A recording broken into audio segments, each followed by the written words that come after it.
fine. To recap, so I was talking about the seemingly vast amount of ingrained skills, ingrained tendencies, and habits of man, and giving the example of Tycho Brahe and Kepler, a classic example which fascinated Einstein to no end.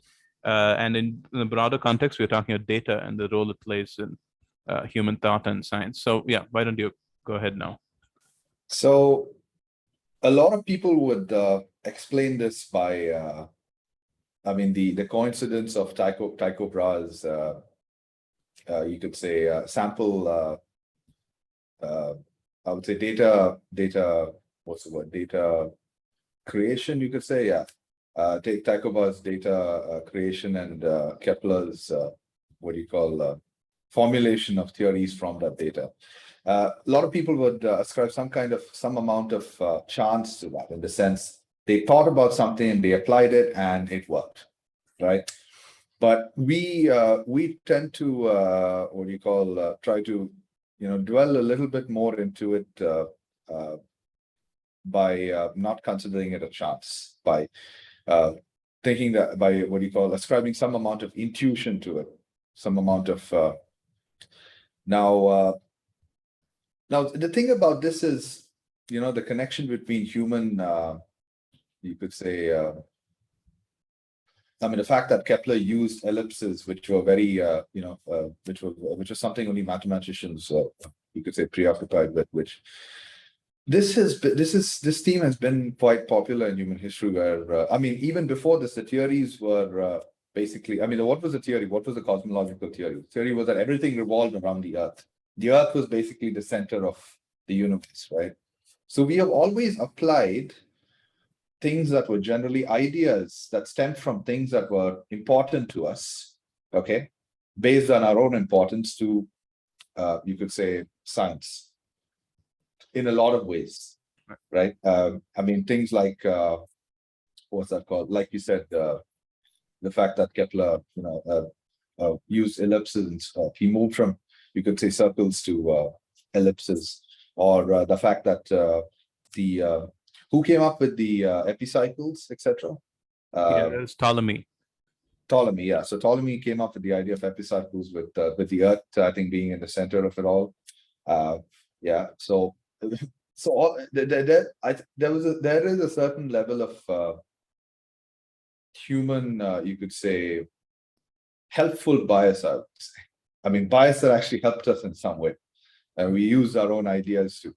But for me, not for me, I feel rather than ascribe it to bias, I would ascribe it to a certain fundamental understanding of, you could say, certain fundamental laws in the universe that have been sort of ingrained in us ever since, we evolved. Not when I say what I mean by evolved is, ever since we evolved the capabilities to start sensing these ideas and start formulating these ideas. And I don't know when this was. This could have been 60 million years ago, 70 million years ago, how many of a million years ago. I think all of that data inside us has helped us to a certain degree in coming to certain unexplainable helpful steps that we have taken in order to move from, in order to formulate a lot of our theories. I think that's what I would say. Right. Okay.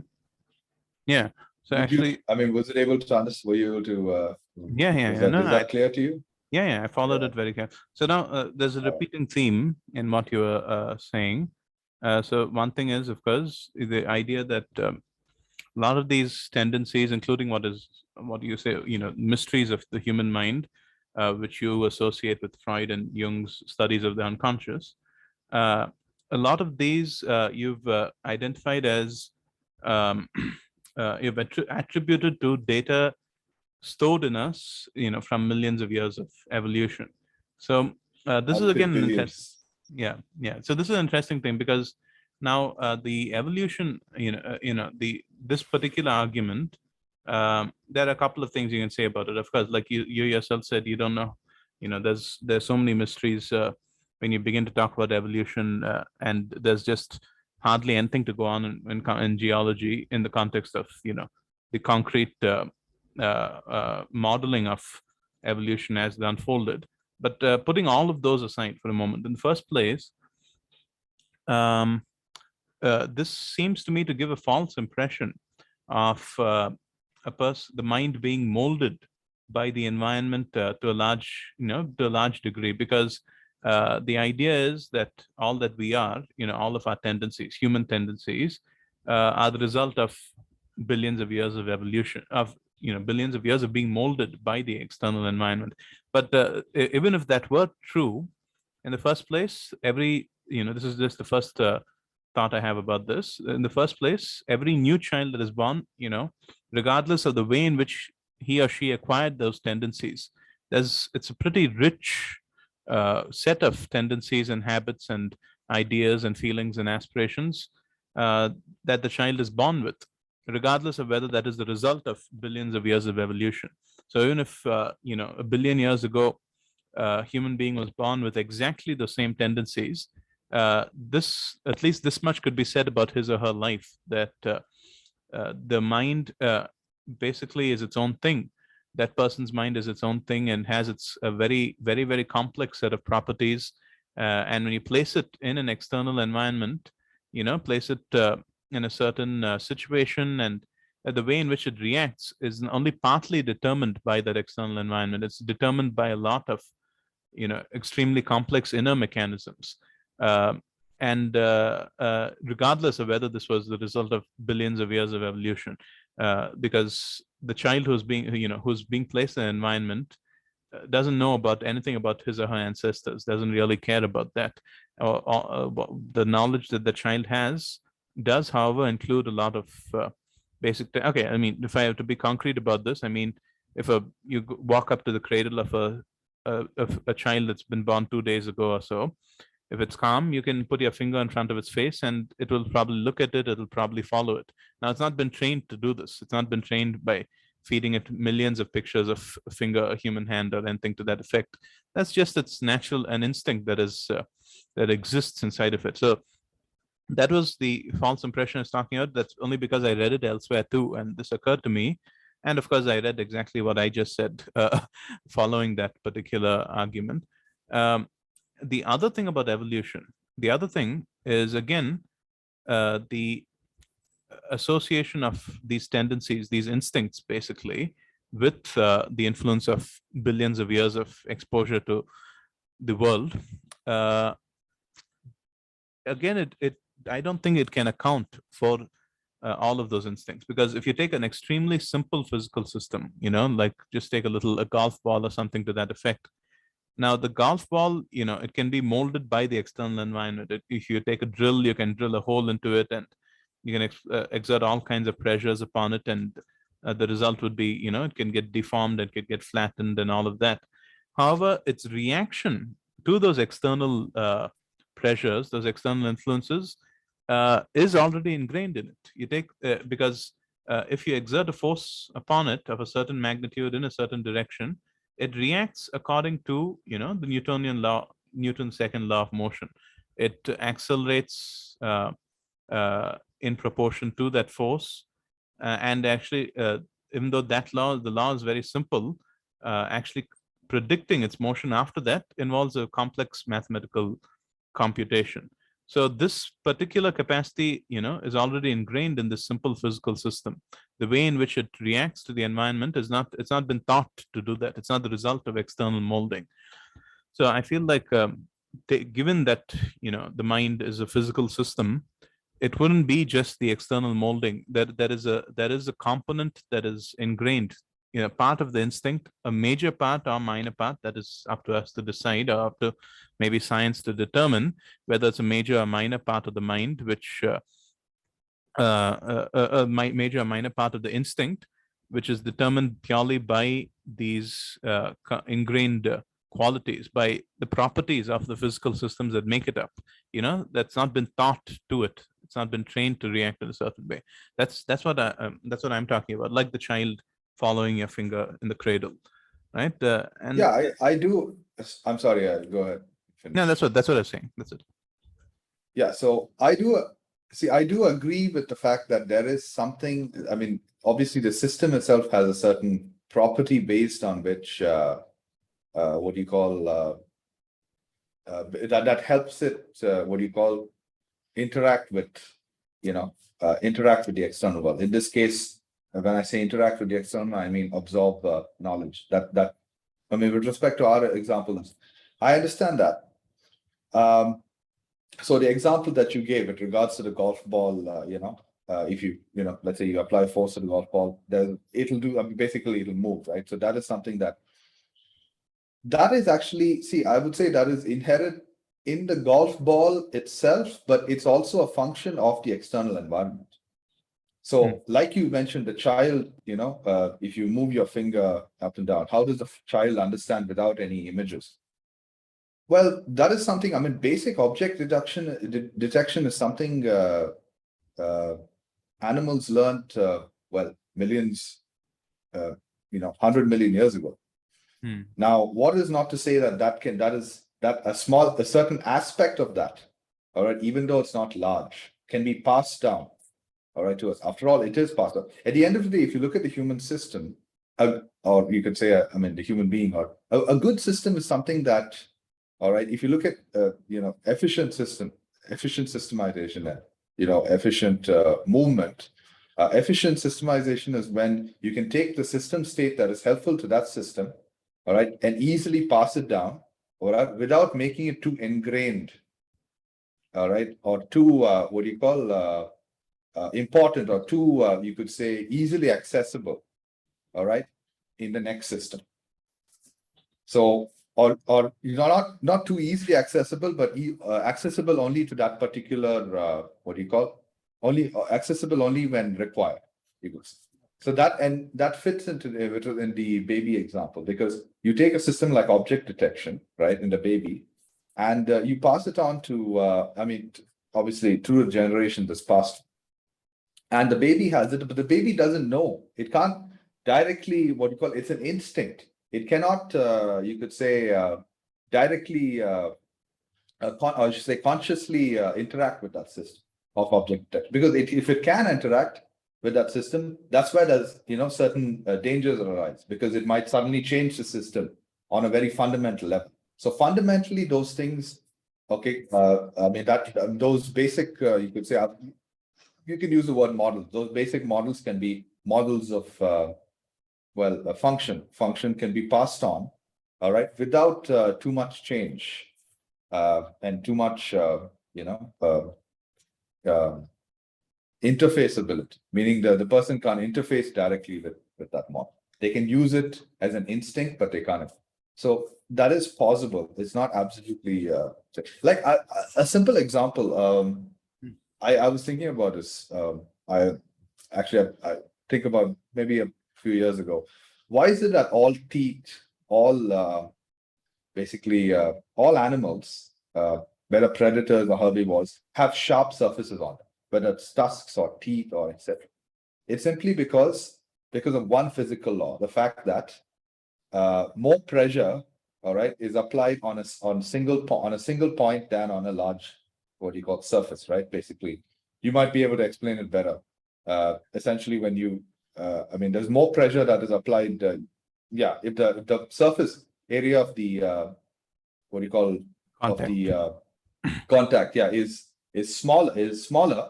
There's more pressure that's that you can apply on. Yeah. Am I saying that correct, or Yeah, right. I'm not That's sure. right. Yeah. So because of that simple law, all right. Basically, all teeth are all animals have certain sharp surfaces on them, sharp objects, you could say, on their body, etc. Just because of, so that is not. That is not a function of how the thing is. It is a function of how.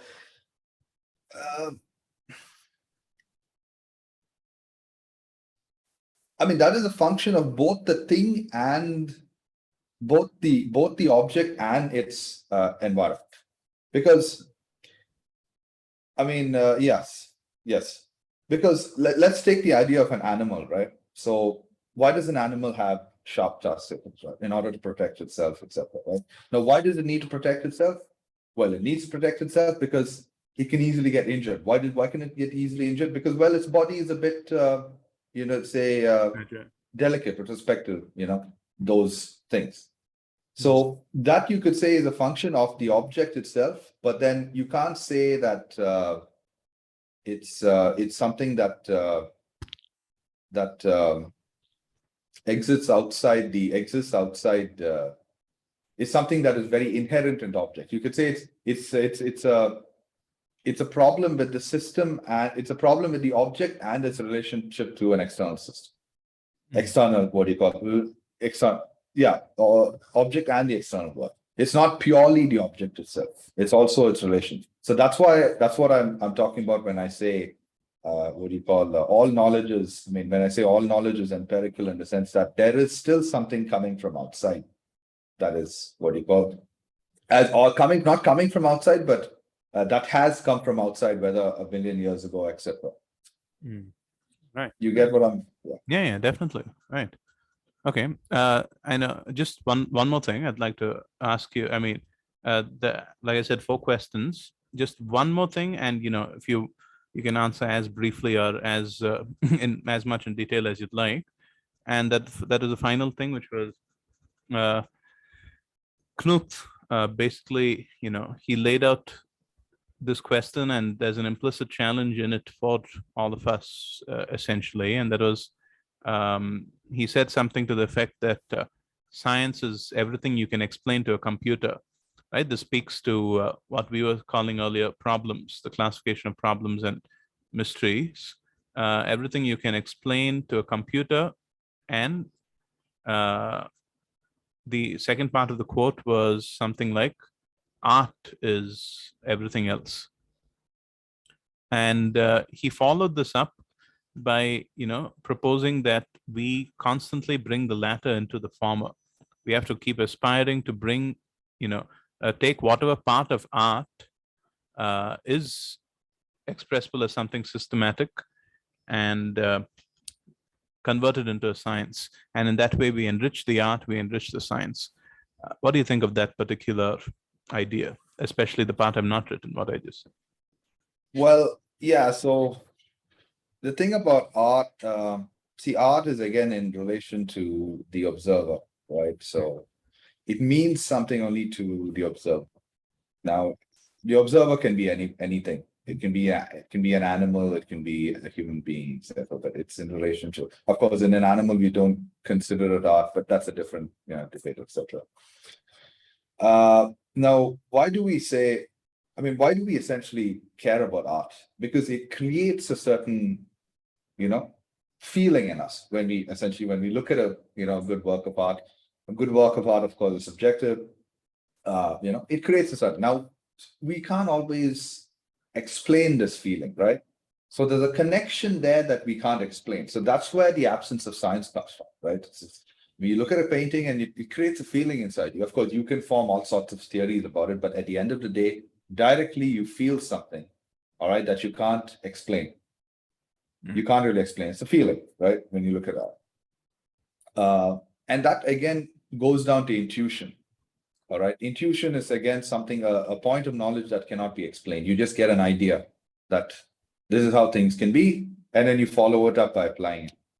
So art works in the same way. Right? A lot of artists are very intuitive people. They don't always, in fact, most great art is never formulated. It's intuitive. In a sense, it's not deduced, or it's not what we call thought out. It's very intuitive. Of course, the person can deduce, deduce something after the intuition, but the initial what do you call source, or you could say of inspiration, you could say, is always intuition.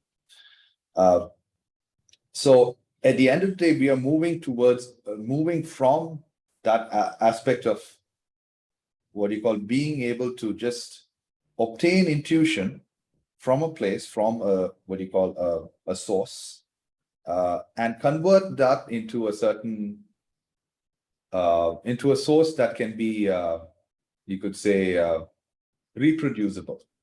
You see, so and that essentially becomes science. So when we find a source of data, a source of knowledge, and we're able to reproduce that source of knowledge, all right. Initially, when you find that source of knowledge, it's art, all right. It comes as intuition. But when we're able to reproduce that source of knowledge, that's when science gets involved and it becomes the science. That's my standing. Right, right. Yeah. I mean, yeah, that's very interesting. And I was thinking, when I read this and when I heard also what you're saying about intuition, I was reminded of Descartes' demarcation of everything into mind and body, right? He basically said body was anything that follows the simple laws of push and pull, but mind, includes, has to, if you want to study mind, you have to think of, you have to be able to study intuition. And seems like there's no systematic way of doing that. So mind exists outside of body. Now, the thing I mentioned earlier about human lock, they basically, what they inferred from Newton's work was that Newton, since he had established, he had introduced this idea of action at a distance, right? He had put an end to this old notion of body. Essentially, he said there's no such thing as body. There's no mind and body demarcation. There's everything is, it's only mind. And beyond, so after Newton's death, they posed a challenge. And I think if you read, every major physicist who comes after that, Faraday and Maxwell, and then later Einstein, they seem to understand essentially what they seem to understand and sympathize with what Human Locke was saying, that there's a new criterion by which to judge, whether there is a certain theory or model is scientific, new criterion to judge the object of science, the basic objectives, because there's no longer the old criterion, which is explain anything in terms of a simple machine following the laws of body, the Cartesian laws, the Descartes laws of body.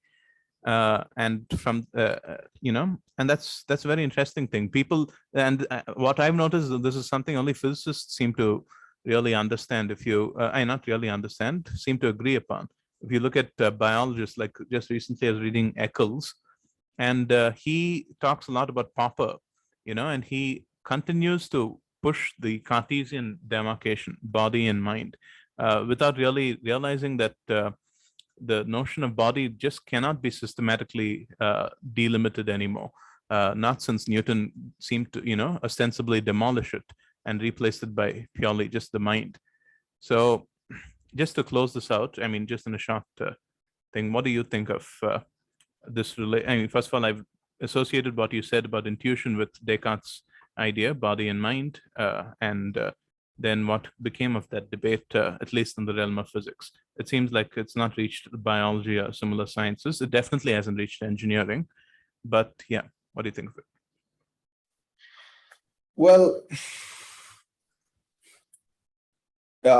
you can understand why it definitely hasn't reached engineering, because engineering deals with very, you could say, concrete, practical matters. There's not much, it doesn't, you could say, delve too much into the area of speculation. What works, you see. We don't really worry about how it works, in a sense. Okay, if it works. In the realm of biology, the thing about a lot of biologists, the starting point is the body, like is the yes. And when you're talking about the mind, again, their starting point is the nervous system, because that's where.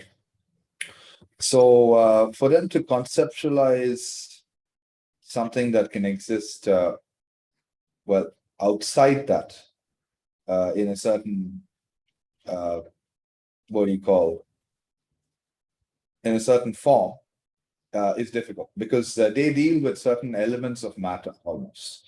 Like, yeah. So, I mean, if you're studying, let's say you're studying dolphins, we all know dolphins have bigger brains than human beings, simply for the fact that they have a very powerful, very sophisticated radar system, right? Now, if we didn't understand radio waves, All right. Now, who understands radio waves? It's mostly physicists who understand, who study radio, not understands, but studies them. Now, if physicists hadn't studied radio waves, right, but biologists had figured out that dolphins had a way of communicating with each other without actually, without use of sound or any other physical method of transport that they were aware of. They would ascribe it to a certain, you could say, element of higher mind, or you could say, I wouldn't say, what can I say? What's the word I can use? They would ascribe it to some supramental. Supramental, exactly, or supernatural, or supramental, ability of the dolphin, right? They wouldn't understand that, well, dolphins actually, their brains can create radio waves, and there are things like radio waves which can be transmitted, etc. So it again comes down to what can be measured. So you might have heard of Rupert Sheldrake. So his idea about morphic resonance, where so basically so what they did was they studied animals in different locations, animals and human beings in different locations, and they compared their performances. And animals in certain locations that performed well at the task can slowly improve their performance, all right, affected the performance of animals in other locations. So it was almost like there was some kind of transfer of knowledge that over such large distances that we hadn't comprehended at that time. So he called this morphic resonance, and he applied this to human beings, and he applied it over time as well. Now, obviously, this theory got a lot of, you could say, pushback because, people didn't. I guess people couldn't comprehend the idea that there could be a different, type of energy transfer that we all have between us. All right, that takes place between us that we aren't able to measure yet. All right, like the dolphins have radio waves, we have a different. So it all comes down to what you can measure now. And if you cannot measure something, you will, essentially, in order to explain it, you will pull it down to, you could say, like you said, supernatural or phenomena or intuition. You could call it whatever you. So this is my understanding. What do you think? Right. No, that's right. That's interesting. I think it's basically, there's a lot, there's too much to dissect at every, there's a lot to think on. There's a lot to think about. So yeah, I'm going to stop here actually now, but no, I agree. I wasn't aware of that particular study, morphic resonance. Yeah, resonance, but that's okay. I'm going to pause here, but no, I just wanted to know what you thought about that last point, and I think I think I essentially agree. I don't know about the what was. I'm sorry if I shot off on a tangent, and I. No. That's what we want to do.